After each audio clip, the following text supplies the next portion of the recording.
I want to tell you something today that most people simply haven't had explained to them the right way. Here in 2026, there are 3 separate rule changes bearing down on American seniors, and every one of them either kicks in or tightens up hard this July. 3 different ways your money can slip away quietly without so much as a warning shot. Most folks won't notice until the envelope arrives, or worse, until the deposit is already lighter than it used to be. Not because they made a mistake, but because nobody walked them through it in plain language before the fact. Today, I want to flip the usual script. Instead of showing you money you didn't realize you could claim, I'm warning you about money you stand to lose if you don't act now. One change can chip away at your Social Security payment every month, out of nowhere. Another can cut off food assistance for people who've relied on it for years, with no warning at all. And the third is a wave of new paperwork tied to your health coverage that's already tangling people up, including seniors who assume it has nothing to do with them. So keep watching, because I'm going to break down exactly what these 3 changes are, exactly who gets caught in them, the real July 2026 numbers, and precisely what you can do about each one before it hits your wallet. Make sure to hit subscribe and turn on notifications right now, because every week I cover the real financial information that affects seniors directly, the rules that change, the protections you already qualify for, and the steps that actually make a difference. This is exactly the kind of content I put out every single week, and you do not want to miss it. Now let's get into it. Let me answer the question some of you are already thinking. If this is real, why is nobody talking about it? The answer is the same tired reason every time. These shifts trace back to a sweeping federal law signed in the summer of 2025, and the agencies responsible have been releasing the actual details bit by bit ever since, buried mostly in dense guidance documents that never make the nightly news. There's no employee whose job is to call each of you and explain your personal situation. That means you're the one who has to find out before the notice lands in your mailbox. Let's take care of that right now. Here's the first change, and I'd call it the sneakiest of the 3, because it comes straight out of a check you're already relying on. If you're 62 or older, still holding federal student loan debt, and you've fallen behind on payments, the government is flipping the collection switch back on this July. For a long stretch, spanning the pandemic years and beyond, this kind of collection activity against Social Security checks was frozen. That freeze is thawing out, starting on or around July 1st, 2026. The Department of Education can restart what's known as the Treasury Offset Program on people delinquent on federal student loans. And yes, that reaches into Social Security retirement, survivor, and disability payments. Here's the number you need to hold on to. By law, this is capped at 15% of your monthly benefit, and they cannot drop your check below $750 a month, no matter what. If your benefit sits under that floor, they're legally barred from touching it. But above that line, 15% can vanish from your check every single month for as long as the debt remains outstanding. Who actually gets swept up in this? More people than you'd guess. The share of Social Security beneficiaries, 62 and older, carrying federal student debt has climbed sharply in recent years, and federal consumer protection data shows hundreds of thousands of older borrowers are behind on payments. Some of that debt is their own, from going back to school later in life. A large chunk is Parent Plus loans signed decades ago to get a son or daughter through college, still tied to their name today. Here's the piece that should ease your mind rather than add to your worry. If you qualify for what's called a financial hardship exemption, meaning the garnishment would leave you unable to cover basic living costs, you can stop this before it ever starts. And the real numbers here are almost hard to believe. Roughly 8 out of 10 people facing this kind of garnishment would likely qualify for a hardship exemption if they simply applied, yet fewer than 1 in 10 ever do. That's not a paperwork failure. That's a case of people not knowing the door was open. Now you do. Picture a retired mechanic, I'll call Walter, 70 years old, living on a modest Social Security check. Years back, he co-signed a Parent Plus loan so his daughter could get through nursing school. She's doing well now, but the loan itself was never fully paid down. Walter hadn't thought about it in ages until the letter showed up threatening a 15% hit to a check that was already stretched thin. One phone call to his loan servicer and 30 minutes filling out a hardship form, and that garnishment never laid a hand on his account. Same debt, same Walter, an entirely different result, all because somebody finally told him the exemption existed. So how do you shield yourself? If you're carrying federal student debt and you're behind, don't sit around waiting for the notice. Reach out to your loan servicer today. Ask directly about a financial hardship exemption or an income-driven repayment option and get any agreement in writing. If a letter has already arrived, you typically have a window to respond before withholding kicks in. So act fast instead of setting it aside. And here comes the warning I promised. The instant collections resume on something like this, the scam calls follow right behind. Someone rings you up claiming to represent the Department of Education or some outfit calling itself Student Loan Forgiveness Services, offering to halt your garnishment today if you'll just pay a fee or hand over your banking details. Hang up. You never pay a private company to apply for a hardship exemption or an income-driven plan.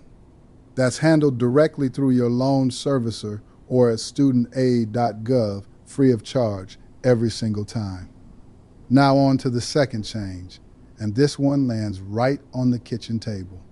If you're somewhere between 55 and 64 and SNAP, food stamps helps you cover groceries, and enforcement is running full steam through the summer of 2026. For years, the work requirement tied to what's called able-bodied adults without dependents topped out at age 54. Turn 55 and you were automatically off the hook. That safeguard is gone. The upper age limit jumped all the way to 64, meaning people just a handful of years from Medicare who'd been exempt their entire adult lives are now on the hook to document 80 hours a month of work, training, or volunteering just to keep benefits flowing past 3 months. Beyond that, a batch of exemptions that used to be automatic got narrowed or wiped out, including ones covering veterans and people experiencing homelessness. Policy analysts project this could put more than 1 million older adults at risk of losing food assistance. That's not a minor footnote, that's grocery money for real households. And nothing changed about these folks except their birthday, under a rule that used to shield them and no longer does. Think of a woman I'll call Rosa, 61, recently let go from a retail job, getting by on savings and a small SNAP benefit while she job hunts in a sluggish market. A year ago, her age alone would have kept her clear of any work requirement.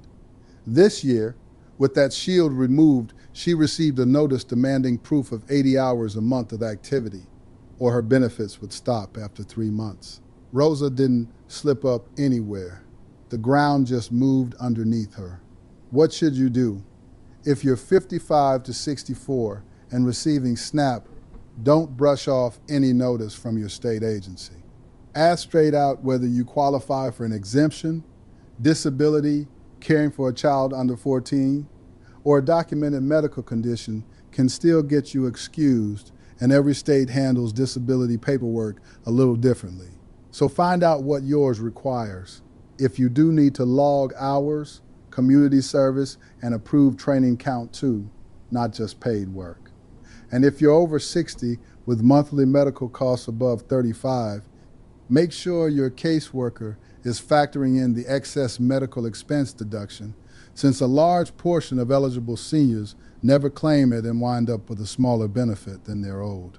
Now for the third change, and I think by year's end, this is the one that ends up touching the most households, even though it's marketed as something that doesn't concern seniors. It's the new Medicaid paperwork overhaul, with a major enforcement deadline landing on July 31st, 2026. Here's the piece nobody bothers explaining well. If you're 65 or older or already on Medicare, you're generally excused from the new federal work requirement itself. I want to be upfront about that, so I'm not scaring you needlessly. But here's where the real danger creeps in. States must mail outreach letters to everyone potentially affected between the end of June and the end of August this year. And the redetermination paperwork that decides whether coverage continues is getting shorter and more frequent for a large share of enrollees. While the definition of who counts as too disabled to work is also being tightened under new federal guidance released this June. In plain terms, that means a flood of confusing notices hitting millions of households all at once, including homes where an aging parent is on Medicaid alongside Medicare, or where a spouse aged 55 to 64 is on Medicaid in the same household as someone who's exempt. Confusion at this scale has a history. Independent projections suggest millions could lose coverage nationwide through this kind of administrative churn in the coming years. Not because they were ineligible, but because a form arrived late or a notice got mistaken for junk mail and tossed. If a Medicaid letter shows up at your address this summer, the single most important move is this. Don't assume it skips you just because you're over 65. Open it, read exactly what's being asked, and if any of it is unclear, call your state Medicaid office or your local state health insurance assistance program and have them walk you through it at no cost. Update your mailing address and phone number with them now if it's been a while, because a letter you never see is a deadline you can never meet. Let me tie all three together so you can see the full picture at once. The student loan garnishment can pull 15% straight out of a Social Security check. Though the law guarantees a floor of $750 a month, and most affected people would likely qualify for a hardship exemption if they simply asked. The SNAP work rule expansion has already put an estimated 1 million plus older adults at risk of losing food assistance they've depended on for years. And the Medicaid paperwork wave arriving this July has the potential to catch far more households off guard than the headlines let on, seniors included, all because of a single missed letter. Here's what I really want you to walk away with. Not one of these three changes is unbeatable. Each comes with a documented exemption, a hardship process, or a simple phone call that can protect you as long as you find out in time. The people who get blindsided aren't careless. They're just the ones nobody bothered to warn. And after today, that's no longer you. So here's your homework for this week. If you're carrying federal student debt and falling behind, call your servicer today and ask about a hardship exemption before that July 1st restart. If you or someone in your household falls between 55 and 64 and receives SNAP, call your state office and ask exactly which exemptions apply to you. And if a Medicaid letter turns up at your house this summer, whether it's addressed to you or to someone you live with, open it that same day and get help understanding it instead of letting it sit.